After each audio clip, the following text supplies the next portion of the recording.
Secret stories Roslin. Trailer കണ്ടു നോക്കിയപ്പോൾ എവിടെയോ ഒരു ഷെർലക് ഹോംസ് സ്റ്റോറി അടിച്ചു മാറ്റിക്കൊണ്ടുവരുന്ന ആ ഒരു ഫീൽ ചെയ്തു.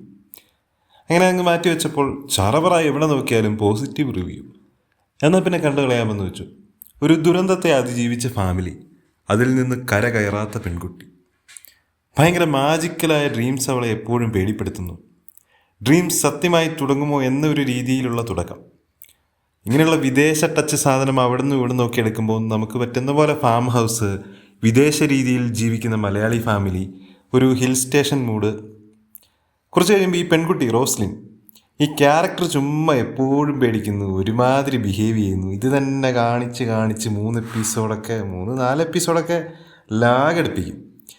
വിനീത്, ഹക്കീം ഷാജഹാനൊക്കെ ഉണ്ട്.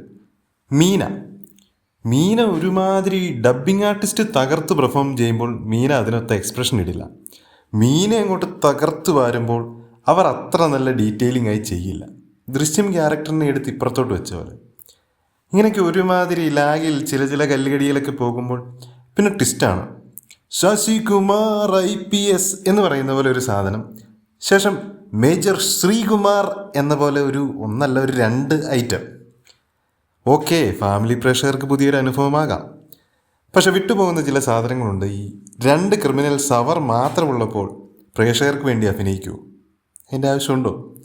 ട്വിസ്റ്റിനാൻ പോകുന്ന മൂവികളിലെ logic mistakes ആണിതൊക്കെ.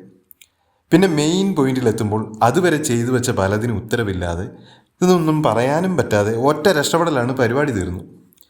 Jio ഹോട്ട്സ്റ്റാറിൽ multi language available ആണ്. സമയവും സന്ദർഭം പോലെയൊക്കെ കണ്ടു നോക്കുക. ഇപ്പം എല്ലാവർക്കും ഒരുപോലെ ആയിരിക്കണമെന്നില്ലല്ലോ ഓരോ സീരീസും.